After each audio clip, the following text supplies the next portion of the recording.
de dar alguém a vida em favor dos seus amigos. Obrigado, Pai, porque o Senhor prova o seu amor para conosco, pelo fato de ter Cristo morrido por nós, sendo nós ainda pecadores. Não dávamos nenhum retorno ao Senhor, mesmo assim o Senhor nos amou. E nós te amamos porque o Senhor nos amou primeiro. Obrigado, Pai, pela honra e pelo privilégio que o Senhor nos deu, que pelo sangue do Senhor Jesus, nós podemos dizer: Abba, Pai, Paizinho, Pai querido. Muito obrigado, Pai, porque estamos na Tua presença pelo novo e vivo caminho que o Senhor nos consagrou pelo véu rasgado que foi a carne de Jesus. Muito obrigado, Senhor, por esse novo e vivo caminho. Obrigado por esse sangue precioso que está aspergido nos umbrais das portas de cada um dos nossos corações. Muito obrigado porque esse sangue nos livra da morte. Muito obrigado porque esse sangue nos purifica do pecado, quando os confessamos em arrependimento. Senhor, muito obrigado por essa tarde, muito obrigado por esse imersão, muito obrigado pela igreja do Senhor que está aqui em Vitória da Conquista, muito obrigado pelos teus filhos, servos do Senhor, amigos do Senhor, obrigado pelos teus servos apóstolos, pelos teus servos profetas, pelos teus servos evangelistas, pelos teus servos mestres e pastores. Muito obrigado por todos aqui, Senhor, e queremos ser chamados como Abraão, amigos de Deus. Muito obrigado, e que na autoridade do nome de Jesus, todo espírito de emaranhado seja rompido e tirado do nosso meio. Todo espírito de crítica à Tua palavra, que rasga a Tua palavra, que critica a Tua palavra, seja tirado do nosso meio. E todo espírito de leviandade, que torna a Tua palavra como qualquer outra palavra, que de fato não é, porque a palavra das palavras seja também tirado do nosso meio. Senhor, e o Teu Espírito, Pai querido, que está dentro de nós e entre nós e por sobre nós, tenha todo o poder e autoridade e liberdade em nosso meio. Em nome de Jesus. Amém. Amém. Quero saudar toda a igreja que está aqui presente em Vitória da Conquista e em todos os lugares adorando o Senhor. Quero saudar a igreja no nome maravilhoso de Jesus e a doce e maravilhosa paz do Senhor, que excede todo o entendimento, guarde cada um dos nossos corações em glória por Cristo Jesus. Amém. Podem sentar. Louvado seja o Senhor por essa tarde, e quero honrar o nome do Senhor Jesus, trazendo a palavra dele com fidelidade, com a unção que cada um crente tem. Então eu também tenho, porque sou crente, e a unção permanece em nós, e profetizo que essa palavra, como fogo que caiu ontem, como um sinal visível da graça invisível de Deus, esteja caindo aqui em cada um dos nossos corações. E a palavra do Senhor é fiel e verdadeira, digna de toda a aceitação. E eu gostaria de, antes de ler um texto, falar do primeiro milagre que Jesus em pessoa fez aqui, que foi a transformação da água em vinho. Eu quero usar essa palavra como uma introdução para a palavra que o Senhor colocou no nosso espírito para transmitir. O primeiro milagre de Jesus, em que Ele transformou água em vinho, é interessante, porque Maria, que representa muito bem a igreja do Senhor, como mãe, como mulher, que a igreja é comparada à esposa de Cristo, a mulher, a mãe dos livres, como Sara e tantas outras mulheres. A igreja estava ali naquela parábola, podemos dizer assim, preocupada com a situação de um casamento, de uma família. E a Maria chegou para o Senhor Jesus e disse: olha, acabou o vinho. E Jesus respondeu de uma forma muito dura para Maria, e disse assim: mulher, que tenho eu contigo? Não é chegada a minha hora. O que o Espírito Santo me disse algumas vezes quando li esse texto foi: enquanto a igreja apenas apontar o problema, Jesus vai dizer: não é chegada ainda a minha hora. Quando Maria estava dizendo: eles não têm vinho, Jesus disse: mulher, que tenho eu contigo? Você está vendo apenas o problema, não é chegada a minha hora. Eu posso imaginar que Maria saiu um pouquinho daquela cena, saiu de cena, porque ela realmente tinha sido convidada para o casamento, e ela se humilhou na presença de Deus, se arrependeu de apontar apenas os problemas, e então se recompôs e chegou para os serventes e disse: façam tudo o que ele vos disser. Quando Maria terminou essas palavras, aí Jesus disse: agora é chegada a minha hora, coloca água ali e todos vão tomar o melhor vinho. O que eu aprendo é que enquanto nós como igreja, representados nessa situação por Maria, enquanto nós como igreja apontarmos apenas os problemas, Jesus vai dizer: não é chegada a minha hora. Mas quando nós fizermos tudo o que ele nos disser, nós vamos receber muitos milagres da parte do Senhor. Quem veio receber os milagres do Senhor nessa tarde? Eu vim e quero receber com a sua palavra sendo transformada de uma palavra normal em uma palavra poderosa, que vamos sair daqui exultantes, exuberantes, cheios da graça do Senhor. E apesar de eu introduzir com essa palavra, eu vou falar primeiro de problemas, eu vou apontar primeiro os problemas, porque de fato eles não tinham vinho. E eu vou apontar um problema que tem sido geral no nosso mundo, especialmente nos últimos tempos, que é o problema da paternidade, é o problema da figura masculina, e eu vou falar principalmente da figura masculina, que tem sido tocada por Satanás ao longo dos séculos, ao longo dos anos, e tem sido destruído o homem na sua posição de cabeça, de líder, na sua posição de amante, aquele que ama, que respeita, que cuida e que protege a esposa e os filhos, aquele que deveria representar o próprio Senhor Jesus, porque na questão do casamento, Efésios 5, o apóstolo Paulo, inspirado pelo Espírito, disse: maridos, amai vossas mulheres como Cristo amou a igreja. E então compara o amor de um marido com o amor de Cristo. Marido como cabeça, marido como aquele que ama, como aquele que protege, que cuida. Mas essa figura paterna tem sido destruída. Os psicólogos dizem que a partir dos 6 meses de idade é indispensável que a criança receba o toque, o abraço e o carinho da figura paterna. A partir dos 6 meses a criança precisa do toque do pai. E nós temos a cada dia aumentando o número de mães solteiras, de jovens que fazem a criança, que é muito fácil fazer, mas não tem nenhum compromisso em serem pais ou maridos e pais. Nós temos mesmo alguns que são casados, mas que não protegem sua esposa, não protegem seus filhos, e nós temos então muitos órfãos, mesmo de pais presentes. Nós temos então um ataque à figura masculina séria, e isso podemos reportar também o que Satanás deseja, porque a figura do pai também é representada, Deus é o pai. E as pessoas estão tentando tirar até o nome pai e mãe dos registros civis. Há leis aí dos senadores, de uma senadora em especial, que tenta tirar os nomes de pai e de mãe e colocar outros nomes.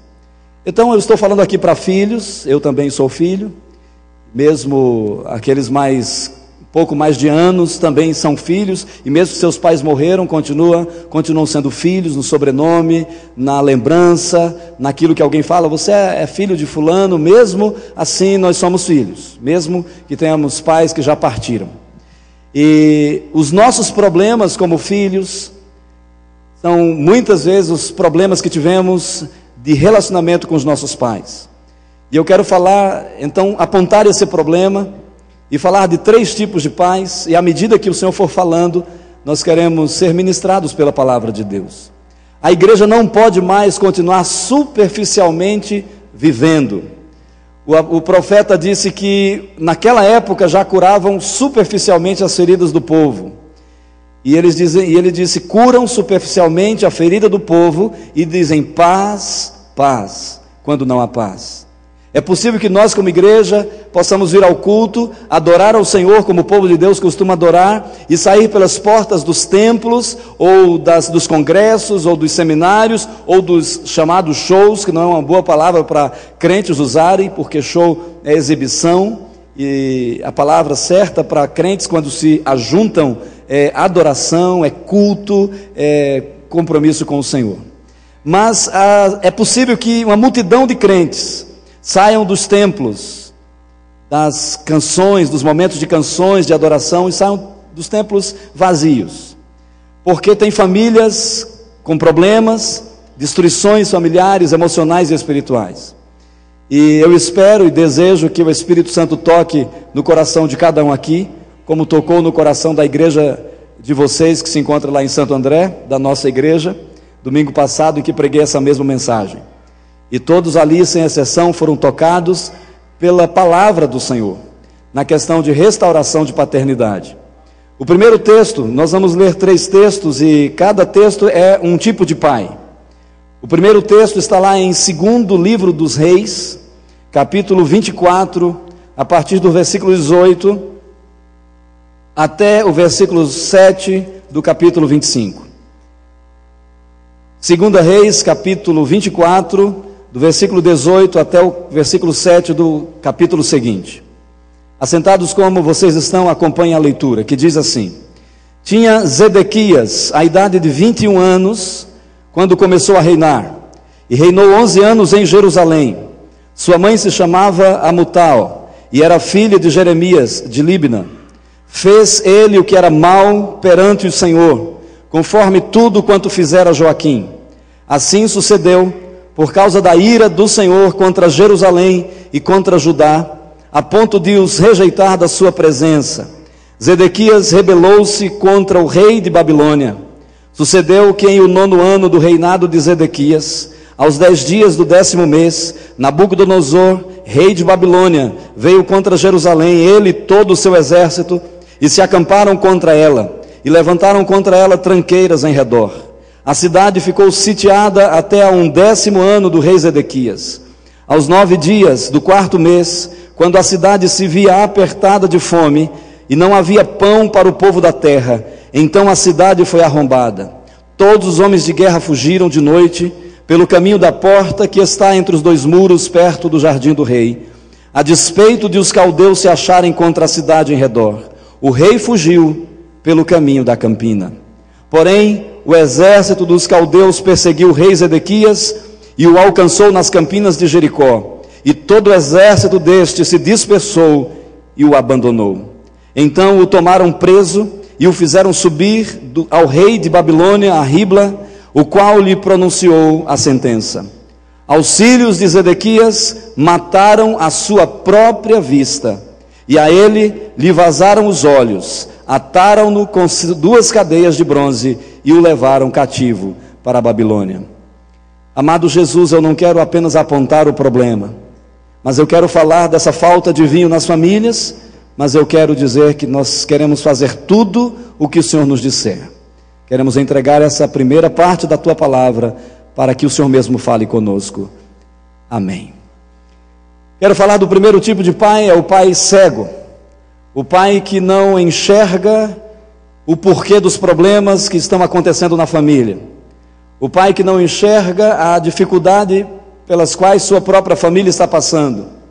Um pai que não enxerga porque espiritualmente ele não é de Deus. Quantos de nós temos pais cegos? A figura masculina de líder que não lidera porque ele é cego. Porque um cego, ele não sabe o caminho. Ele fica tateando no escuro, na sua escuridão emocional e espiritual. Eu não estou falando de cegueira física, porque Zedequias, antes de ser cego fisicamente, ou de ter os seus olhos vazados, ele era cego espiritualmente. A Bíblia diz que ele fez o que era mal aos olhos do Senhor. E porque ele fazia o que era mal aos olhos do Senhor, todos os problemas vieram à sua família, à sua casa, ao seu reinado, ao seu trabalho, às suas finanças. Mas um pai cego é aquele que não enxerga que ele ocasionou ou causou aqueles problemas. Ele não consegue enxergar. E a Bíblia diz que por isso, pela maldade dele, pela cegueira espiritual dele, Deus entregou a cidade de Samaria, todo o povo de Deus aqui, entregou esse reinado nas mãos de Nabucodonosor. E Nabucodonosor sitiou a cidade, colocou tranqueiras ao redor da cidade. Mas, amada igreja, Deus é um Deus de misericórdia. Mesmo Nabucodonosor tendo sitiado a cidade, isso no já havia 9 anos que Deus estava dando chance para Zedequias. Fazia 9 anos que ele reinava, e Deus falava com ele, e ele nunca se arrependeu, porque ele era cego. Quantos de nós somos filhos de pais assim? Homens que deveriam enxergar a Deus, que deveriam enxergar as dificuldades que estão passando seus próprios familiares, e enxergar que a falta de Deus, ele nunca se ajoelhou, se arrependendo ou confessando os seus pecados. E Deus que não é injusto, Deus que é um Deus gracioso, e sempre foi Deus da graça. O tempo da graça não é apenas esse, sempre foi o tempo da graça. Nunca Deus salvou alguém senão pela sua graça, desde Gênesis a Apocalipse. Ele disse para o povo de Israel: não pensem que eu coloco vocês nessa terra boa por causa da bondade, das obras ou da justiça própria de vocês, mas pela minha graça, pela minha aliança, pelo meu amor. Deus deu 9 anos de chance a Zedequias, e ele não atentou para essa chance. Depois então de 9 anos, Deus chamou Nabucodonosor e disse: sitia essa cidade, que eu quero que você seja o meu instrumento para destruir. Então, antes de nós reclamarmos com Deus pelas dificuldades que estão passando a nossa família, talvez o nosso pai, nós temos que entender que Deus, por sua graça, tem dado muitas oportunidades a ele. Mas depois que o exército sitiou Samaria, sitiou ali o povo de Deus, a cidade, Deus ainda deu 2 anos de chance, porque Nabucodonosor sitiou ao 9º ano do reinado de Zedequias, e só no 10º ano é que a fome apertou de verdade.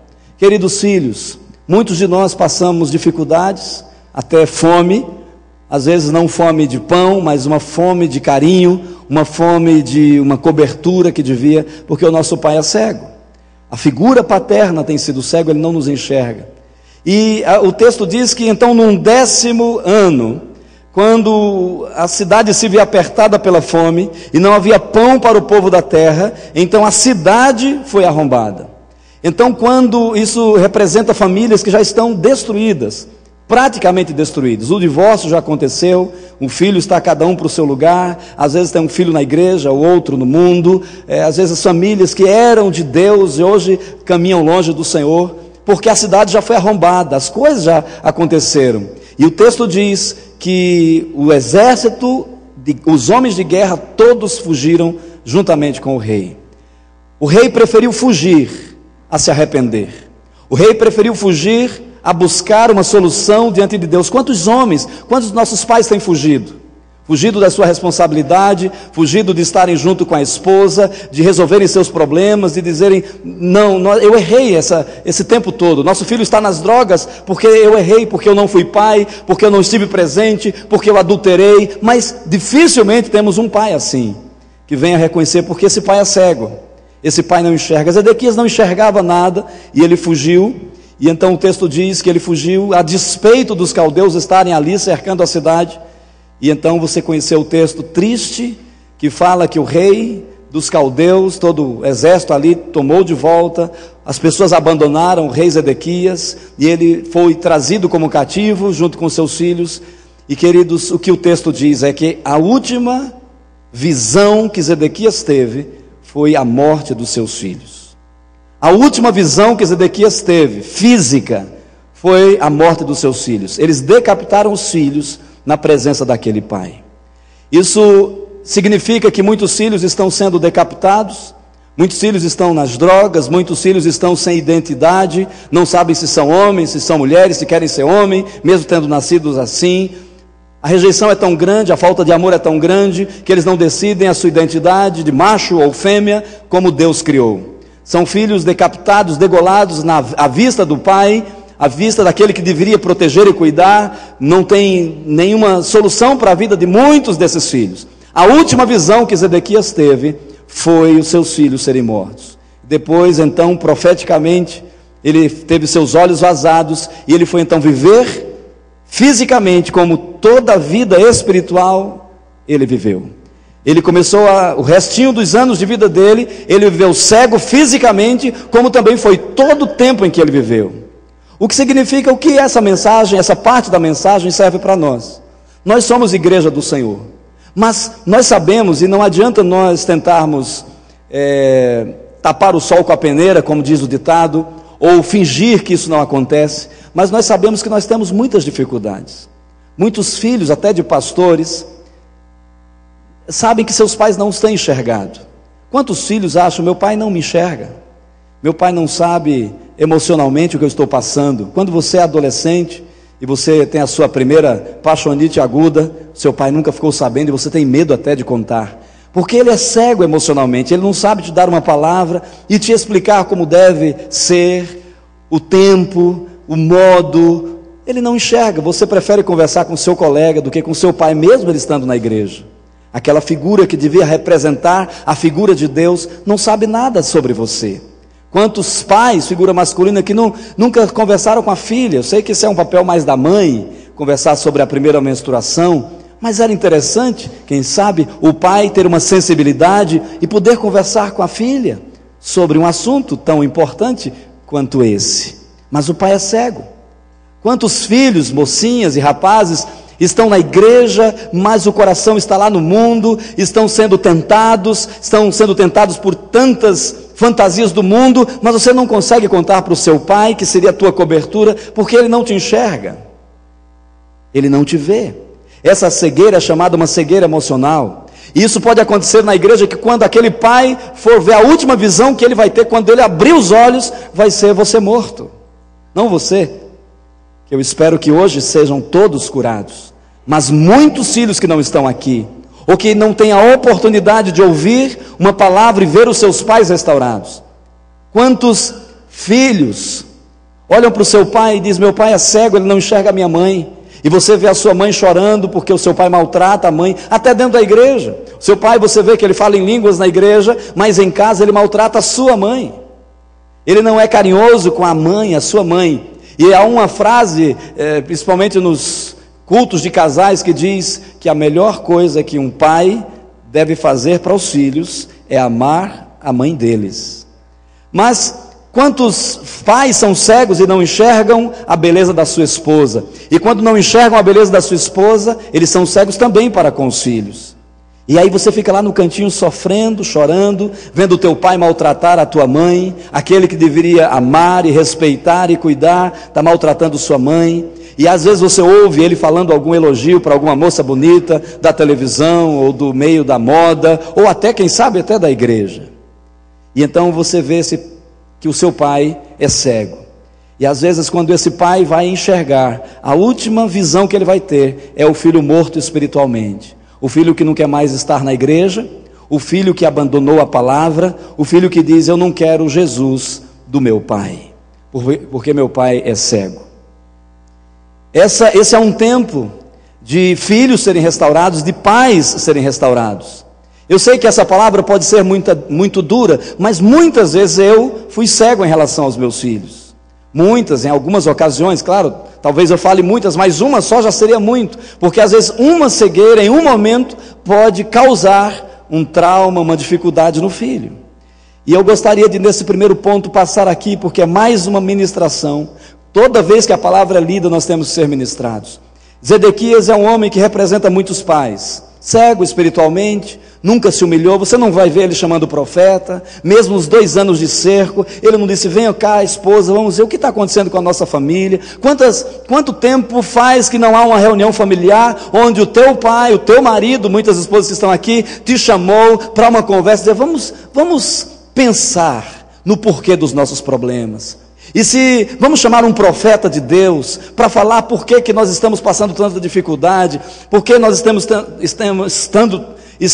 numa situação financeira tão complicada, por que nós estamos assim tão divididos, cada um para o seu canto, os irmãos separados, não há bênção na nossa casa, por que nós vamos tanto à igreja, fazemos tanta coisa e nossa casa está tão mal?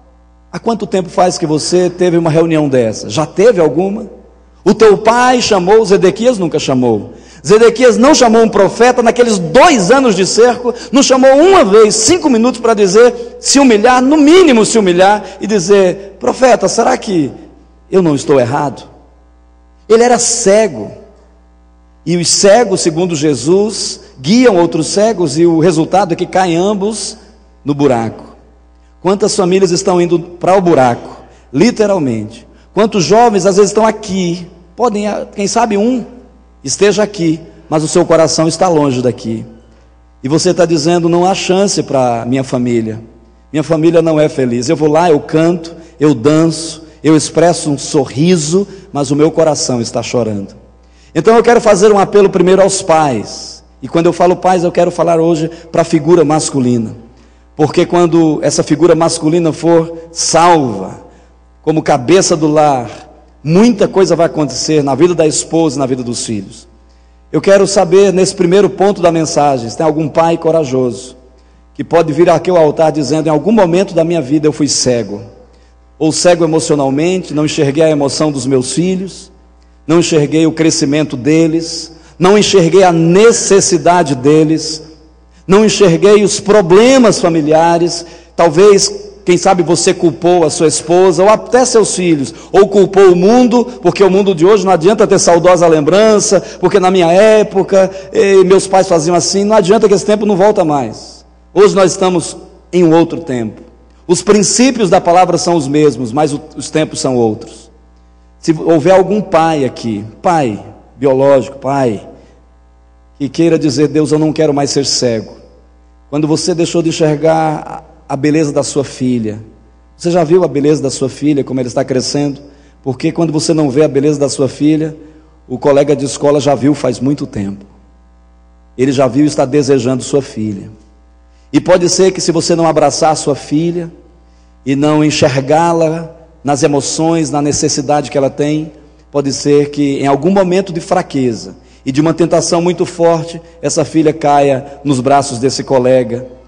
Às vezes um homem ruim, um rapaz viciado em drogas, um rapaz sem nenhum caráter, que está vendo uma beleza apenas para destruir ou defraudar a sua filha.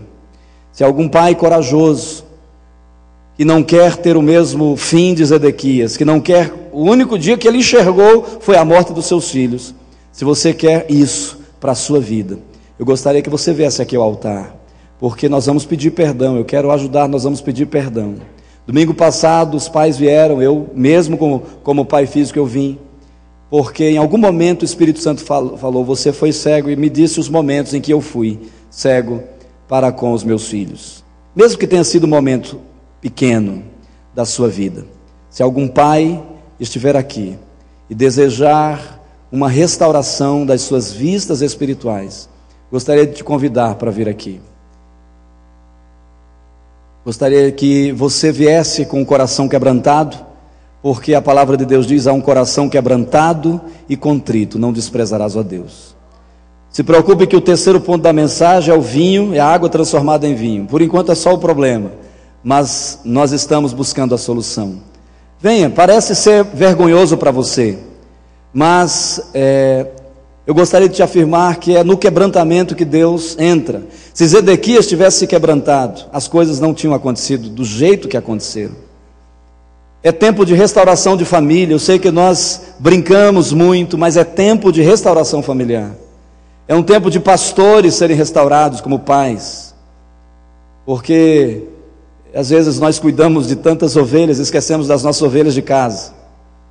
E quantos filhos de pastores já largaram o ministério faz tempo, a igreja, os dons e infelizmente até o próprio Deus, e estão enveredando por um caminho perigoso de morte, porque os filhos sempre pagam um preço. Se algum pai estiver aqui e não esteja assim sendo pressionado por uma palavra de homem, mas pressionado por Deus, impulsionado pelo Espírito, em algum momento você esteve cego em relação aos seus filhos, ou talvez em relação à sua esposa, quem sabe começou a uma cegueira em relação à esposa, você não enxergou a beleza que ela tem, porque mulher crente é a mulher mais bonita do mundo, isso a Bíblia diz. Enganosa é a graça e vã a formosura, mas a mulher que teme ao Senhor, essa será louvada.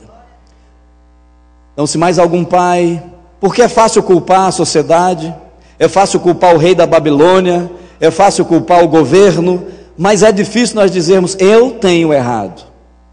Quantos momentos separamos para conversar com os nossos filhos? Há pais que não sabem tratar com filhos adolescentes, há pais que não sabem conversar, como eu disse, com uma filha sobre a sua primeira menstruação. Deveria saber, porque nós homens sabemos tantas coisas, né? de carro, de moto, e não sabemos às vezes coisas mais importantes. Às vezes somos pastores, sabemos tantas coisas de Bíblia, mensagens, mas não sabemos lidar com o nosso filho querido. E pode ser, muitos pastores já amargaram, a última visão que tiveram foi os filhos serem decapitados por esse mundo. A primeira oração, queridos, eu não posso, nenhum de nós pode fazer pelo outro. Nós temos que baixar a cabeça aqui no altar, diante de Deus, vamos pedir perdão ao Senhor. Peça a cada um perdão ao Senhor.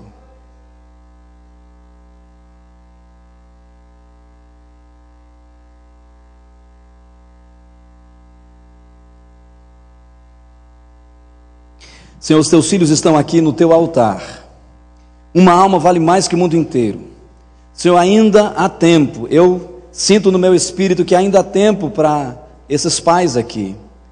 Ainda há tempo de não verem seus filhos decapitados emocionalmente, espiritualmente, alguns infelizmente até fisicamente. Ainda é tempo, Senhor, na igreja do Senhor, de uma restauração para aqueles que estão ouvindo a mensagem do Senhor. Senhor, é uma mensagem, um peso do Senhor aqui, esses primeiros 2 pontos. Mas é um peso, Senhor, que vai trazer uma tristeza segundo Deus, não segundo o mundo, que vai trazer uma alegria após o arrependimento.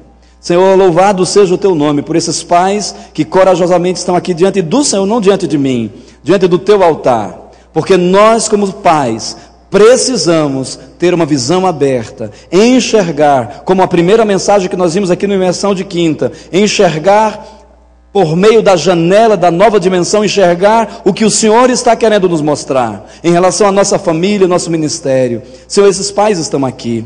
Quantos problemas financeiros nós estamos enfrentando por nossa culpa? Os problemas financeiros que Zedequias estava enfrentando, a falta de pão, o sitiar da cidade, foi por culpa dele, mas ele não veio ao altar, ele não chamou um profeta para pedir perdão, para confessar, como esses teus filhos estão fazendo, e por isso Satanás perde os direitos legais sobre esses pais aqui, porque eles estão fazendo o que Zedequias não fez. Por isso, Pai, Senhor, o Senhor vem com o seu perdão sobre os teus filhos, e todo sentimento de culpa e de acusação seja tirado desses pais em nome de Jesus. Amém. Agora eu gostaria que vocês, no mesmo lugar, virassem para a igreja, pudessem virar. Se tiver algum filho desses pais, um filho biológico, você pode vir. Mas agora a segunda parte da ministração desse ponto é: você que tem um pai cego, esses pais aqui já pediram perdão. Você adolescente, jovem ou até adulto, que sabe que seu pai nunca te enxergou. Você menina que se enfeita tanto diante do espelho, e mesmo assim teu pai nunca te deu um elogio, mesmo fisicamente, nunca disse como seu cabelo está bonito, como você está perfumado. O teu pai nunca viu isso. Então você vem aqui, se ele estiver aqui, pede perdão, perdoa ele. Agora o filho você vai e perdoa seu pai, se ele estiver aqui. E agora todos os filhos que estão aqui, esses homens vão representar pais, eles são pais. Escolha qualquer um deles e venha perdoar o seu pai. Eles estão representando o seu pai. Vem aqui, se você precisa perdoar o seu pai, como se fosse o seu pai aqui no altar, e venha dizer: pai, eu te perdoo pela cegueira, eu te perdoo porque o Senhor não me enxergou, eu te perdoo porque o Senhor não se importou. Quem sabe você está aí cheio de tristeza, que seu pai nunca te viu. Ele te viu fisicamente, eu não estou falando disso, mas ele não te viu crescendo, ele não sabe os teus sonhos. Sabe que existe pai que não sabe nem o que você pretende? Tem pai que quer que você faça a faculdade que ele quer que você faça. Ele nunca perguntou para você se você queria fazer aquilo, ele não enxerga. E talvez alguns filhos fizeram faculdade ou até estão fazendo e nunca quiseram fazer aquele curso. Estão fazendo porque o pai quis e não porque você quis. Vem cá, escolhe qualquer um desses pais e perdoa como se fosse o seu pai. Olhe para ele como se fosse seu pai e diga: eu te perdoo, pai. Ele vai estar profeticamente representando o seu pai. Quantos filhos estão cheios de traumas, estão sendo decapitados, degolados espiritualmente, porque seu pai nunca orou por você. Tem pai que está dentro de igreja e nunca intercedeu por você. Talvez alguns filhos estejam dizendo aqui: olha, se meu pai tivesse conversado comigo, e realmente sentado comigo, jejuado, orado, falado em línguas, eu não tinha casado com essa pessoa que eu casei, e hoje eu estou tão mal, porque meu pai não enxergou espiritualmente que eu tinha um problema, que eu estava debaixo de encantamento e que eu precisava de uma luta maior dele. Vem e perdoa seu pai aqui, ele está representado por um desses homens aqui. Você precisa disso. Queridos, o Salmo 51 diz que há um coração quebrantado e contrito, Deus não desprezará. Quantas meninas bonitas que o pai nunca enxergou, quantos filhos fortes que o pai nunca enxergou, quanto você era forte. É hora, queridos, de restauração. Não dá para ficarmos assim. Deus não quer que filhos da casa do Senhor sejam decapitados, porque eram filhos de Israel que foram degolados. Vem, filho. Eu sei que há mais filhos que precisam perdoar seus pais, que seus pais não enxergaram, até você depois de casado, depois de adulto, e você diz, eu preciso perdoar o meu pai. E esses homens vieram aqui ao altar, como pais, pedindo perdão ao Senhor. Então eles têm autoridade para te perdoar, porque eles pediram perdão. É um ato profético, é tempo de transformação. Quantos filhos estão bloqueados? E bloqueados é amarrados, presos, sem desenvolver o seu potencial, porque o teu pai nunca te abençoou, ele nunca enxergou que ele precisava te abençoar. Vem cá, filho ou filha, e perdoe seu pai. A figura paterna tem que ser restaurada, porque é a própria figura de Deus, e Deus é pai, e ele disse, o apóstolo Paulo disse para nós imitarmos a Deus como filhos amados, como nosso pai. Vem cá e perdoa. Nós precisamos perdoar e dizer, eu te perdoo, pai, eu te perdoo, pai, eu te perdoo, pai. Isso, como disse o meu pai espiritual, é um ato profético para os filhos que não têm o seu pai biológico aqui. É um ato de você se livrar desse peso. Se o teu pai só te enxergou fisicamente, tenha coragem. Infelizmente tem alguns pais que mexeram com seus filhos, mexeram sexualmente, e eles te enxergam errado, eles te enxergam da forma errada. Tem pais que enxergam filhos de forma sensual, e ele tinha que te enxergar diferente. Vem cá e perdoa. Você precisa perdoar. Você precisa perdoar o seu pai, porque ele não te enxergou como você é. Ele não te enxergou com a alma que você tem. Uma alma vale mais que o mundo inteiro. Vem e perdoa. Louvado seja o nome do Senhor. Sheca la rassurianda la manas. Deixa descer a chuva. Ontem foi o fogo, hoje é a chuva. Deixa a chuva do Senhor descer sobre o teu coração. Deixa a chuva de lágrimas descer sobre você. Você dizendo, eu perdoo meu pai. Talvez você entrou numa profissão porque teu pai quis, mas você não se sente realizado, realizada, porque teu pai enxergava só finanças, ele não enxergava seu talento, seu gosto, suas emoções. Vem cá e perdoa seu pai. Vem cá, filho, ainda é tempo. Perdoa, escolha qualquer pai desses aqui, representando teu pai, e diga, pai, eu te perdoo. Pai, eu te perdoo. Pai, eu te perdoo. Eu estava domingo passado, os meus filhos vieram me perdoar. Eu sou pastor há não sei quantos anos, e minha filha disse, pai, eu te perdoo, porque toda vez que eu dizia que eu estava com dor nas costas, você dizia, você não enxergava, e eu dizia, falta de exercício, uma coisa simples, mas eu não estava sendo sensível. O meu filho disse, pai, eu te perdoo, porque você queria que eu fizesse uma determinada faculdade, e não é a que eu queria fazer, e eu me sentia muito pressionado. Eu te perdoo. E é hora de você perdoar seu pai, e se ele não está aqui, esses pais estão representando. Ainda há tempo de você vir ao altar e dizer, pai, eu te perdoo. Senhor, nós estamos aqui na tua presença. O mover do Senhor é um mover de restauração, é um mover de transformação, e aqui está acontecendo a palavra profética do teu servo, irmão nosso Malaquias, que diz que o espírito de Elias converte o coração de pais a filhos e filhos a pais, antes que o Senhor venha e fira a terra com maldição.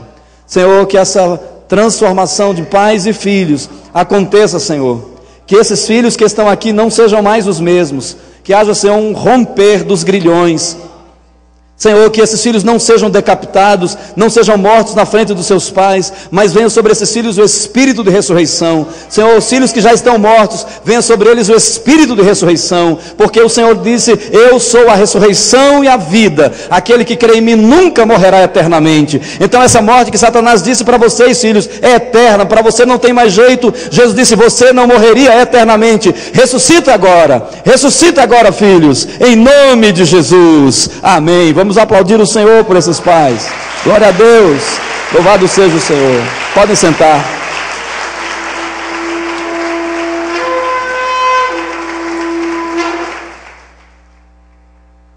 Glória a Deus pelo que o Senhor tem feito. O segundo texto está lá em 1 Crônicas, capítulo 10. Abra sua Bíblia, o segundo tipo de pai. 2 Crônicas, capítulo 10. A partir do versículo 2 até o versículo 6. É um texto muito triste, inclusive. Diz assim: os filisteus perseguiram a Saul e a seus filhos, e mataram a Jonatas e a Abinadab e Malquizua, filhos de Saul. Agravou-se muito a peleja contra Saul, os flecheiros o avistaram, e ele muito os temeu. Então disse Saul ao seu escudeiro: arranca a tua espada, atravessa-me com ela, para que porventura não venham estes incircuncisos e escarneçam de mim. Porém o seu escudeiro não quis, porque temia muito. Então Saul tomou a espada e se lançou sobre ela.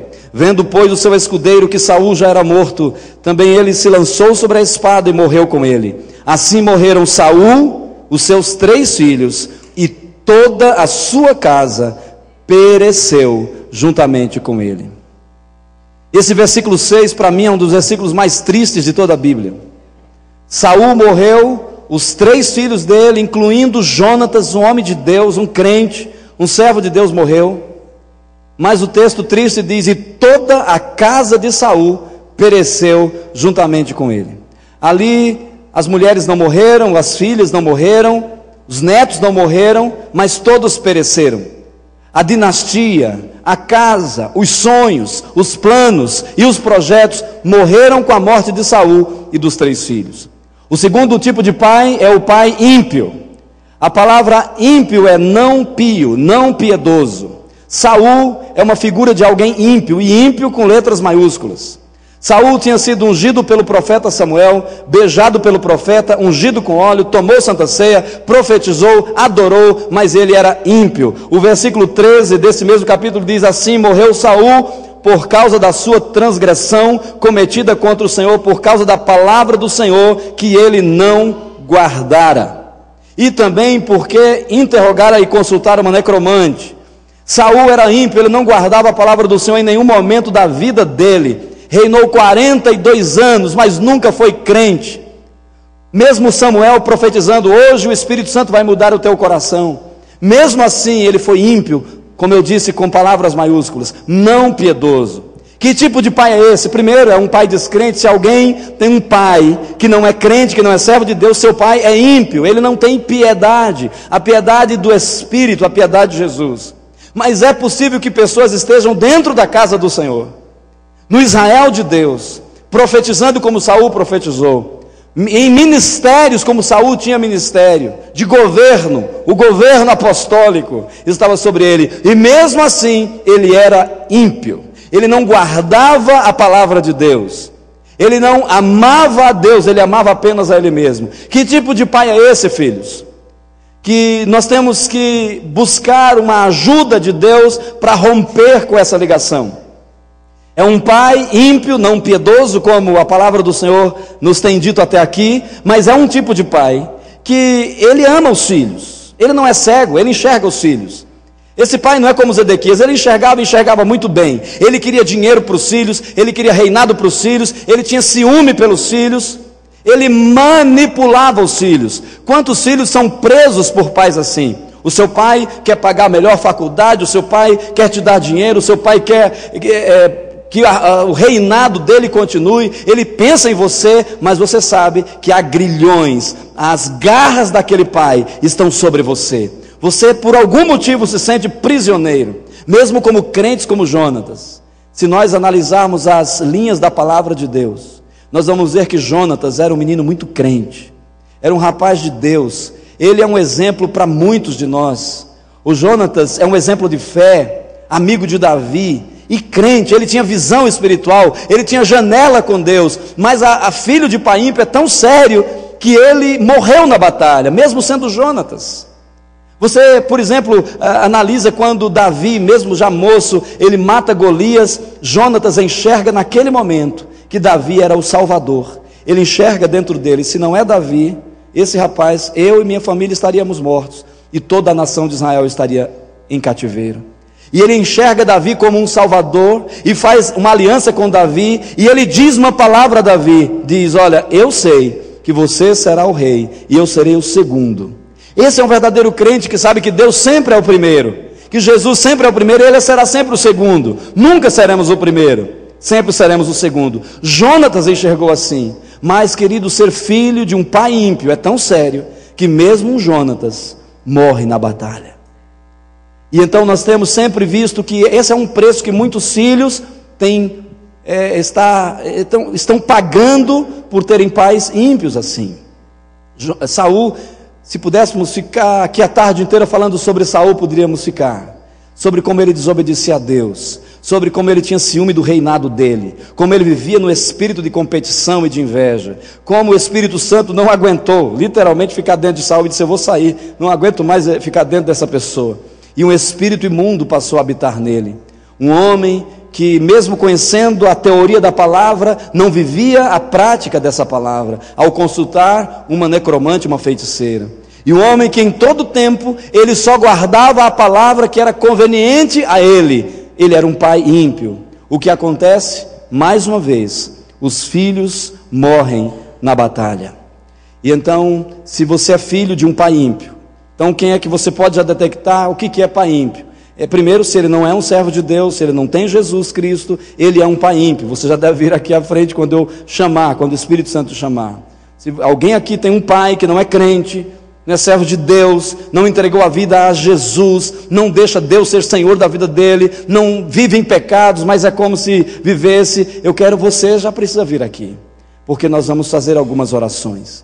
Mas, se você tem um pai mesmo na igreja, e ele não é piedoso, você vê que seu pai é duro de coração, ele é não pio. Há pessoas que têm aparência de piedade, mas negam a eficácia dela. Você é um filho de um pai assim, mesmo estando na igreja, você pode vir aqui ao altar, porque nós precisamos romper. Nós não queremos, como Jonatas, morrer na batalha. Queridos, temos que ter uma restauração. Um pai ímpio, ele causa muitos problemas. Ele te ama, ele diz que te ama, ele quer que você tenha dinheiro, ele quer que você trabalhe. Saul gostava dos filhos, ele queria que os filhos estivessem ali do lado dele, protegidos por ele do jeito dele, mas ele era ímpio. Então nós precisamos pedir perdão ao Senhor. Olha quanta restauração nós precisamos ter nesse dia, porque o tema desse congresso, filhos, é inovação, expansão e finanças. Mas Jonatas, Malquizua, os outros filhos de Saul, mesmo tendo um pai que reinava, que tinha dinheiro, eles não eram prósperos. Saul era tão duro de coração que ele mataria o filho por qualquer coisa, mesmo protegendo, do mesmo jeito que ele protegia, ele matava. Ele inventou um jejum, e ele disse: nós só vamos comer quando ganharmos tal batalha. E Jonatas não estava lá na hora da ordem, e Jonatas tinha ido ganhar outra batalha contra os filisteus, e ele venceu uma batalha tremenda. O Jonatas, quem sabe quantas batalhas já venceu, mas teu pai nunca reconheceu. Jonatas venceu uma batalha, uma das mais lindas batalhas que tem na Bíblia, foi Jonatas que venceu. Talvez, filhos, vocês já tenham vencido tanta batalha, mas teu pai nunca viu. Na verdade, teu pai reclamou disso. E o texto diz que Jonatas, só com o escudeiro dele, diz: vamos lá olhar, porque os filisteus tinham sitiado o povo de Israel. E Jonatas disse: nós precisamos vencer essa batalha. E aí ele subiu e viu uma guarnição, outra guarnição e outra guarnição. E ele disse: vamos romper essas guarnições. E o escudeiro disse: mas só somos nós dois. E Jonatas disse uma palavra tão linda. Ele disse assim: para Deus não há impedimento algum de livrar, com muitos ou com poucos. E ele foi, a Bíblia diz que ele ia na frente, o escudeiro atrás, ele ia matando inimigos, e ele venceu. Mas quando ele chegou da batalha, cansado, ele viu um pouquinho de mel numa árvore, e ele colocou na ponta do cajado dele, da lança dele, um pouquinho de mel e lançou à boca. Mas o Saul, pai ímpio, duro de coração, ele tinha prometido que quem comesse qualquer coisa ele matava, mesmo que fosse o filho dele. E quando ele descobriu que Jonatas tinha comido mel, ele foi matar o filho. Ele só não matou Jonatas porque os soldados não deixaram. Os nossos pais ímpios, se eles pudessem, já tinham nos matado. É porque alguém nos defendeu. Quantos de vocês talvez já foram mortos com palavras de um pai ímpio? Mataram vocês com palavras, mas Deus é Deus de ressurreição. Nós somos pais, às vezes matamos nossos filhos, nem sabemos.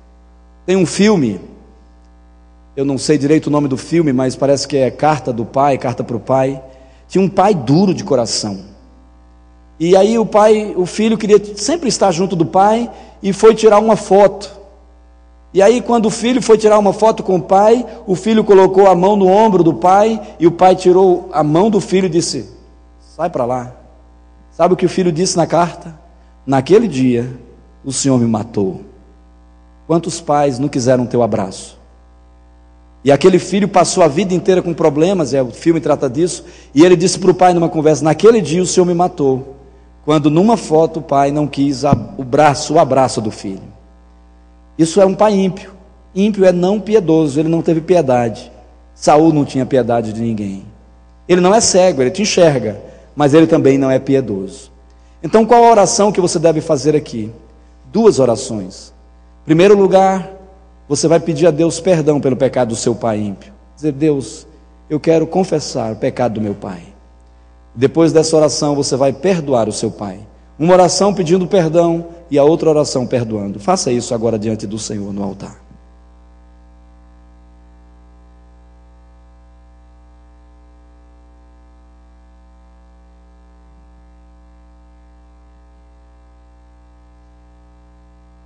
Pai, aqui estão jovens,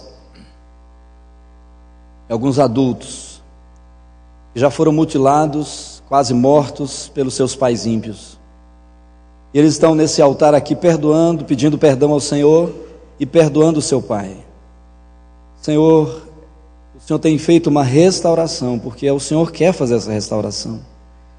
Não é tempo mais da igreja brincar de culto, não há tempo mais da igreja fingir que está tudo bem quando não está tudo bem. Não há tempo mais de curarmos superficialmente a ferida do povo como profetas de Deus. Há tempo, Senhor, de uma cura verdadeira, de uma cura completa, de uma cura profunda, de uma cura do Senhor.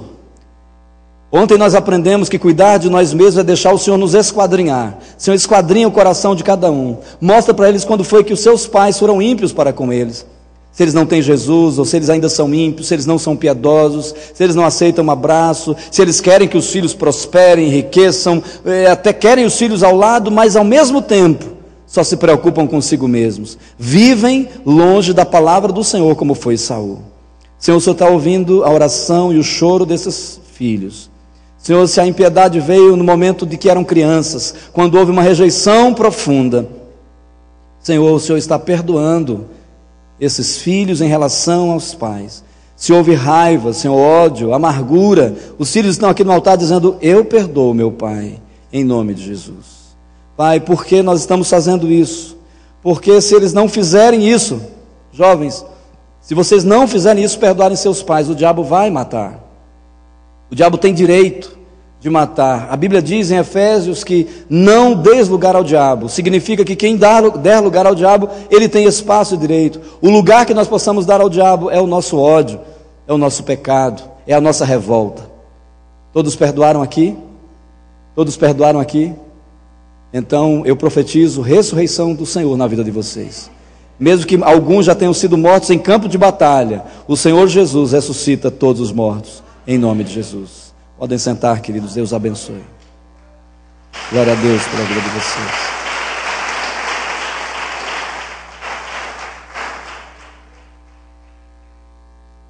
O terceiro tipo de pai, muito especial, porque agora é a água transformada em vinho. Os 2 primeiros pais é o problema, eles não têm vinho. Mas vimos em cada ministração uma solução. Mas o terceiro tipo de pai é uma solução para esses 2 pais que nós acabamos de ver. de ouvir. Abra sua Bíblia em 1 Crônicas 18, versículo 17, algumas páginas após essa que nós acabamos de ler. 1 Crônicas 18, 17, diz assim: E Benaia, filho de Joiada, era o comandante da guarda real, mas os filhos de Davi eram os primeiros ao lado do rei. Vou repetir. E Benaia, filho de Joiada, era o comandante da guarda real. Os filhos de Davi, porém, eram os primeiros ao lado do rei. Nós queremos falar do terceiro tipo de pai, que é um pai segundo o coração de Deus. Esse texto, quando eu li, eu achei muito lindo. Filhos ao lado do pai, coisa linda. Essa cena nós temos visto realmente muito pouco. Vocês viram ontem o Nailton falando, ele de mãos dadas com a mãe, e se ele pedisse para levantar a mão, quem é que já andou de mãos dadas aqui ou está andando aqui, acho que 1 ou 2 levantaria a mão, eu mesmo não levantaria. Mas é lindo. Mas Deus quer fazer uma transformação. E esse texto diz que você, no contexto anterior, ele fala o nome dos comandantes, dos valentes, dos homens importantes de Davi, mas as pessoas mais importantes para Davi eram os filhos. Porém, os filhos de Davi eram os primeiros a estarem ao seu lado. Tinha Joabe, tinha Benaia, tinha Eliã, tinha vários valentes. Mas os filhos do rei eram os primeiros a estarem do seu lado. Eu quero falar então desse terceiro tipo de pai, que é um pai segundo o coração de Deus. Ele nem é cego, como Zedequias, e ele não é ímpio, como Saul. É um pai segundo o coração de Deus, que sabe valorizar os seus filhos, que mesmo tendo ali os seus comandantes da guarda real, os seus capitães de 100, de 1000, de 200, as pessoas importantes no seu ministério, mas os seus filhos são os primeiros a estarem ao seu lado. Esse pai segundo o coração de Deus não tinha ninguém melhor para a gente falar do que Davi. Eu sou apaixonado pela história de Davi. Davi é um homem que merece nossa atenção em se estudar, porque o próprio Deus falou que ele era um homem segundo o coração dele mesmo. Ele disse para Samuel: vai lá a Belém e unge um homem, porque eu achei um homem segundo o meu coração. Se nós pudéssemos analisar o coração, as emoções e a alma de Davi, nós iríamos dizer: que homem compassivo, que homem lindo, que vida linda era a vida de Davi, que vida boa era essa vida de Davi. E o coração dele era um coração amoroso, era um coração compassivo, justo. Ele sabia se arrepender, porque ele cometeu muitos pecados, mas ele sabia se arrepender. Até hoje nós adoramos a Deus com os salmos que o Espírito Santo deu para ele, que o Espírito Santo falou com ele. Era um homem segundo o coração de Deus, que errou em muitos momentos, porque não há pai que não erre, não há ninguém que não erre. Todos nós cometemos erros. Era um homem de uma vida linda. Ele teve chance de matar Saul, que o procurava matar e ele não fez. Era um homem que sabia perdoar. Chorou quando vieram dizer que o inimigo dele, Saul, havia morrido. Ele chorou. Ele era muito compassivo, ele amava os filhos. Se nós não podemos acusar Davi de que não amava os filhos. Olha, o texto diz que os filhos estavam perto dele. Muitos filhos se perderam, mas não foi culpa de Davi, porque ele tinha exemplo de vida em termos de comunhão com Deus. Ele era um homem segundo o coração de Deus. Mas eu quero falar para vocês o que o Espírito Santo me falou de um grande erro de Davi, antes de ser esse grande homem segundo o coração de Deus. Davi tinha um problema de alma. Nós podemos ver por algumas entrelinhas da palavra. Ele tinha uma certa frieza em relação ao próprio pai dele, Jessé. Se nós lermos no texto, quando Samuel foi ungir o homem que Deus disse: vai que eu encontrei um homem segundo o meu coração, Jessé reuniu 7 filhos dos 8, menos Davi. Jessé reuniu Eliabe, que era o mais velho, reuniu os outros que eu não decorei os nomes, reuniu todos os 7, menos Davi. Ou seja, ali Jessé estava claramente rejeitando o seu filho mais novo, seu filho caçula. E então, quando cada um dos 7 filhos de Jessé passou pelo crivo profético, o profeta disse: não é nenhum desses aí, não tem mais nenhum outro. E aí o Jessé disse: tem um lá, mas ele é muito novo e tal. E o Jessé desprezava Davi. Há claramente uma frieza de pai para com filho, e Davi tinha alma, e ele sofreu isso. E aí o profeta mandou, Jessé então mandou chamar Davi, ele foi ungido. E você lê o texto que a Bíblia diz que Samuel ungiu Davi rei sobre Israel, na presença de toda a família, dos pais e dos irmãos. Mas a frieza de relacionamento de pai para filho era tão forte, que mesmo ali Jessé não acreditou, nem os irmãos. Porque Davi continuou lá pastoreando as ovelhas, e os irmãos, os mais velhos, os filhos de Jessé foram para o exército, porque eles participavam do exército de Israel. E aí um dia que a guerra estava se agravando, e o cerco de Golias já fazia 40 dias, e então Jessé diz: vai levar pão. Era o office boy de Jessé. Jessé em nenhum momento diz: puxa filho, Deus te ungiu rei. Eu acredito. Havia uma frieza em relação de pai para com filho. E essa frieza, eu estava meditando, e Deus ministrou na minha vida no Imersão de Curitiba, e essa frieza de Davi, ele levou praticamente para a vida inteira, porque essa frieza com o seu pai biológico levou para com o seu pai espiritual, que é o terceiro tipo de pai que eu estou falando, os pais espirituais, os homens segundo o coração de Deus, que Deus está querendo restaurar aos filhos. E então nós vemos claramente, eu não vou me alongar aqui, porque o desejo do Espírito Santo é ministrar rápido. O desejo do coração de Deus é que nós sejamos restaurados, para que aqueles que têm os seus pais cegos não sejam mortos, aqueles que têm seus pais ímpios não sejam mortos na batalha. Só tem uma solução: a restauração dos pais espirituais. Mas Davi tinha esse problema, e ele quase morre porque ele tinha essa frieza espiritual. Samuel era o pai espiritual de Davi, aquele que ungiu, aquele que lançou a palavra profética, aquele que disse quem ele seria, aquela sua cobertura verdadeira. Mesmo assim, se você ler o texto, Davi não conversava muito com seu pai, ele não tinha muito relacionamento com Samuel. Teve naquele dia, depois passaram-se anos, ele foi, venceu Golias, ficou no exército de Saul, ficou no palácio de Saul, e morou praticamente 20 anos com Saul, sem nunca procurar o seu pai espiritual. Casou com a filha de Saul, não foi buscar uma oração do seu pai espiritual. Somente quando em uma noite terrível e tenebrosa, Saul disse: amanhã eu mato esse Davi. E mandou colocar vigias na casa, e disse, Mical soube, e disse: amanhã, vigia aí, porque amanhã a gente mata. Mical soube, enganou os vigias, colocou uma estátua lá na cama, cobriu lá, e desceu Davi pela janela, e Davi fugiu. 20 anos sem procurar o seu pai espiritual, mais ou menos. O problema que ele tinha com o seu pai biológico, ele levava para a sua paternidade espiritual. E ele só fugiu quando realmente Saul não tinha mais jeito e queria matá-lo.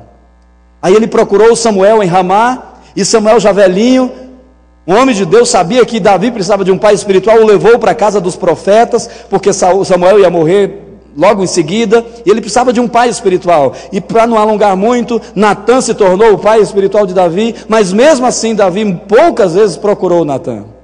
Se acercou de um conselheiro, quando ele se tornou rei muitos anos depois, se aconselhou de um homem chamado Aitófel, que era avô de Batseba, quase perde tudo ali, porque a Bíblia diz em 2 Samuel 16, 23, que o conselho de Aitófel para Davi era como se fosse a própria boca de Deus falando. Ele largou o pai espiritual para se ficar junto com um conselheiro que na verdade era um satanista, o Aitófel, avô de Batseba. E depois o Natã veio, contou uma parábola para ele quebrantou o coração, e a partir dali você vai ver que Davi mudou o seu relacionamento com os seus pais espirituais. Em todos os textos, a partir dali, da história de Davi, ele procura até a morte dele, até no quarto dele, pertinho de morrer, o profeta chega para o aconselhar: olha, se você não tomar posição, Urias vai tomar o reino, mas Deus já falou que era o Salomão. A partir dali, Davi muda a sua história. Queridos, eu estou terminando a palavra, porque essa palavra é mais ministração do que uma palavra teórica. Deus reservou para nós uma solução. Talvez o seu pai cego nunca vai deixar de ser cego. Talvez o seu pai ímpio nunca vai se converter, você não sabe. Ele não pode te cobrir. Teu pai cego não vai te enxergar como devia. O teu pai ímpio, se depender dele, você vai morrer na batalha. Mas hoje você perdoou esses dois tipos de pai.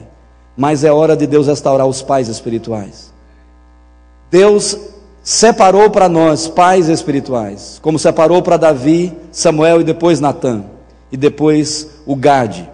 Deus separou para você pais espirituais. Deus está restaurando, os pastores estão deixando de ser profissionais de púlpito para serem pais, para haver essa restauração. É tempo de uma restauração. A Igreja Católica Apostólica Romana há muito tempo está na nossa frente, nessa área, porque a palavra padre significa paizinho. Toda vez que um fiel romano chama o seu padre, está chamando paizinho.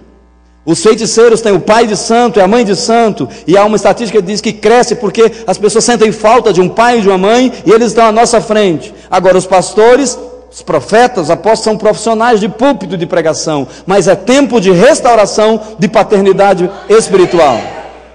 É tempo de não apenas chamarmos, mas vivermos próximos como Davi depois do seu quebrantamento. Como eu disse, eu vou repetir, talvez o seu pai cego, representado aqui por Zedequias, nunca vá mudar de vida. Talvez vá morrer cego como Zedequias e preso por grilhões de bronze. Talvez o seu pai seja como Saul, que nunca se arrependeu e nunca quis se arrepender, e você não sabe. Talvez ele realmente nunca se converta. Ou talvez o teu pai seja tão tradicional na igreja que ele sabe, você sabe que os problemas de sua casa pertencem a esse espaço ímpio que o seu pai dá, e talvez o seu pai não se arrependa. Mas Deus separou para você pais espirituais. É hora de você amar os seus pais espirituais, respeitá-los, cuidar, de orar por eles, tratar um relacionamento diferente para com eles, porque senão, ouça o tema desse ano, você não vai conseguir expandir, inovar antes, expandir o seu território e prosperar. Você vai estar, como todos os profetas estão falando, você vai estar preso, você vai estar bloqueado emocionalmente, espiritualmente, financeiramente. É hora de sermos curados. Eu gostaria de chamar todos os pais espirituais aqui, os pastores, e se colocasse aqui na frente, não de frente para o altar, mas de frente para a igreja, porque eu queria que os seus filhos, à medida que você chega aqui, os seus filhos pudessem vir aqui, e aqueles que o seu pai, vou também, aqueles que, por exemplo, o pastor Aparecido é pai espiritual e os seus filhos não estão aqui, estão lá em Curitiba, mas restauração de paternidade mesmo, só os pais mesmo, só os pais, porque esses pais curados, as esposas vão prosperar muito. Você que o seu pai espiritual não está aqui, você procura um desses. Eu gostaria que você viesse até um desses homens, se seu pai espiritual está aqui, é ele que você vai procurar, e você pudesse então abraçar e declarar sua honra. Se você tiver primícia, já entrega, aproveita, entrega a primícia para o seu pai espiritual, é verdade isso, já traz uma oferta de honra, e pede a bênção desse pai, esse pai vai te abençoar agora, faça isso. E o Ministério de Louvor, se você, depois que você, os meninos que cantam, depois que você abraçar seu pai, já pode subir aqui para você ministrar em nome de Jesus. E depois eu quero orar.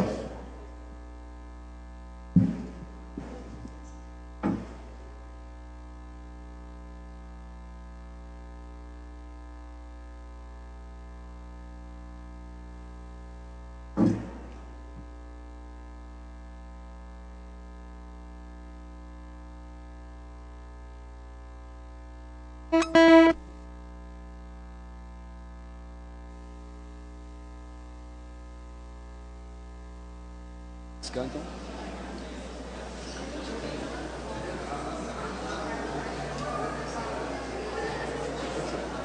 Pode ser. Deus me ama. Deus me ama.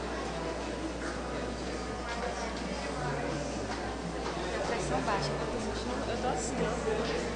Eu tenho sala na minha bolsa. Eu acho que não pensou que não precisa. Igual na bolsa.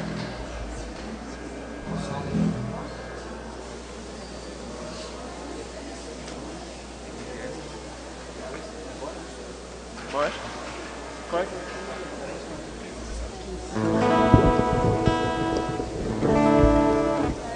Isso.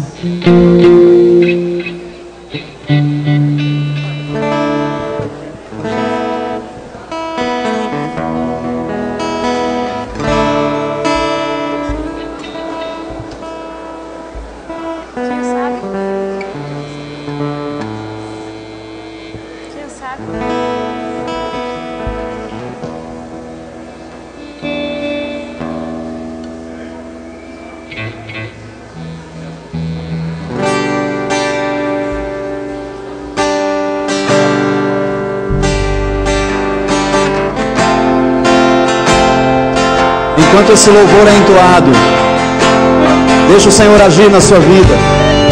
Essa restauração paterna é uma restauração da família inteira, uma restauração do Senhor na sua vida.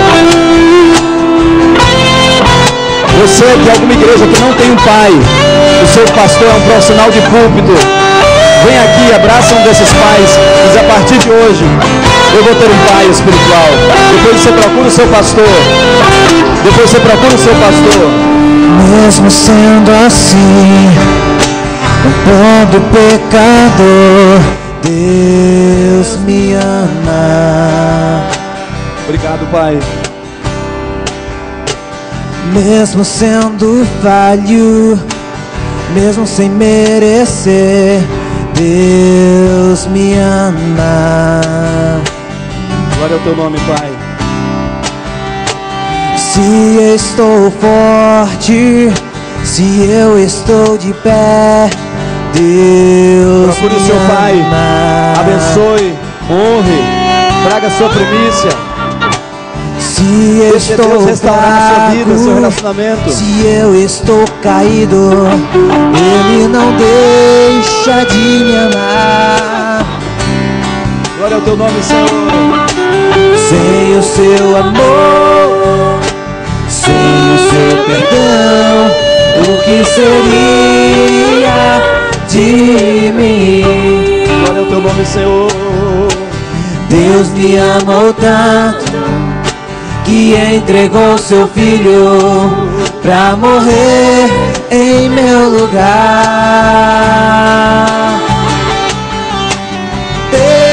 Deus me ama e o seu amor é tão grande e incondicional. Deus me ama e Ele está sempre de braços abertos pra mim.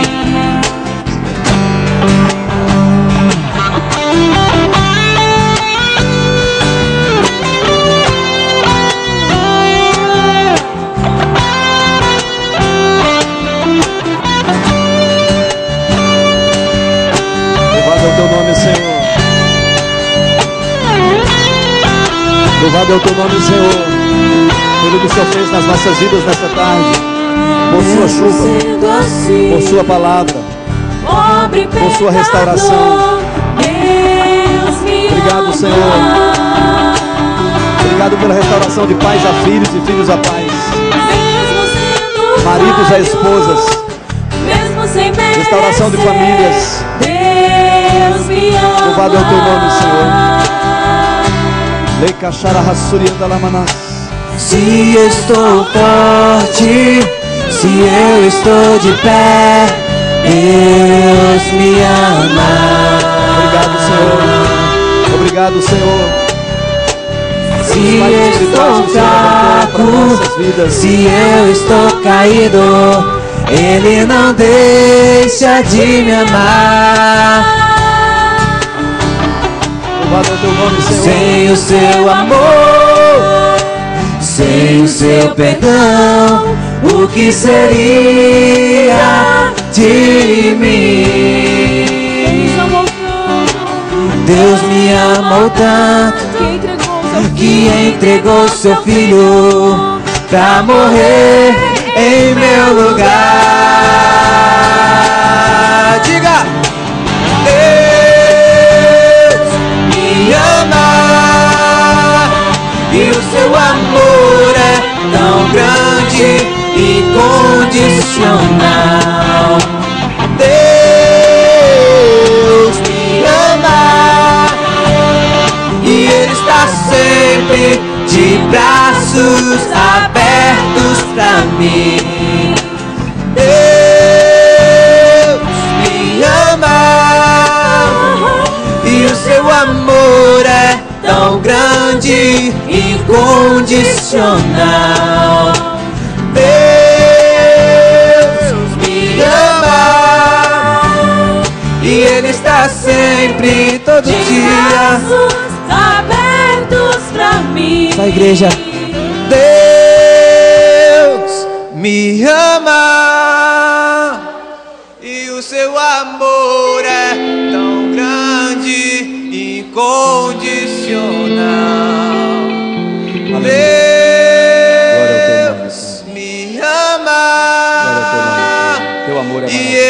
para sempre, de braços abertos para mim. Aleluia. Glória ao teu nome, Senhor. Glória ao teu nome, Senhor. Glória ao teu nome, Senhor. Pai, nós não poderíamos deixar de selar essa palavra dizendo que o Senhor é o Pai das luzes, o Pai dos Espíritos, o Pai em quem não há sombra de variação nem mudança, o nosso Pai. Amém. E o Senhor disse que lá no dia final, o Senhor será o nosso Pai, nós seremos seus filhos e filhas. Senhor, que essa restauração paterna aqui presente nesse culto e onde os teus filhos ouviram e ouvirão essa mensagem, essa restauração paterna dos pais físicos, biológicos, dos pais espirituais, seja a nossa restauração para com o Senhor como nosso Pai. Obrigado, Pai, porque pelo sangue do seu Filho nós clamamos, Paizinho querido. Louvado e engrandecido seja o teu nome, e que toda a restauração que o Senhor providenciou para nós nessa tarde se estenda para a nossa vida inteira, para que nossa geração futura, para aqueles que não tinham filhos e terão filhos diferentes a partir de hoje, para aqueles que estavam com dificuldades no casamento, tenham sido restaurados a partir desse momento, e a bênção do Senhor que enriquece, traga muitas riquezas e não cerco nem fome, enriqueça e com ela não haja desgosto, em nome de Jesus, amém. Vamos aplaudir o Senhor, glória a Deus, louvado seja o Senhor, aleluia, aleluia, glória a Deus. Só quero... trouxemos um pouco de material e só quero falar de um.